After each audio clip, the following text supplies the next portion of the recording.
ওম অখণ্ড সংহিতা বা শ্রী শ্রী স্বামী স্বরূপানন্দ পরমহংসদেবের উপদেশ বাণী অষ্টম খণ্ড। সকলের সেরা দুর্ভাগা। শ্রী শ্রী বাবামণি বলিলেন, ঈশ্বর বিমুখতা জীবের পরম দুর্ভাগ্য। তন্মধ্যে আবার ইন্দ্রিয় পরায়ণতা হচ্ছে সবচেয়ে বড় বিমুখতা।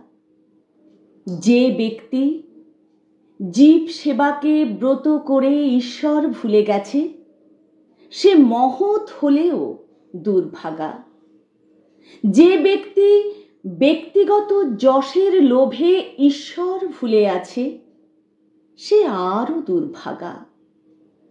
আর যে ব্যক্তি ইন্দ্রিয় সুখের মোহে পড়ে ঈশ্বর ভুলে আছে, সে হচ্ছে সকলের সেরা দুর্ভাগা।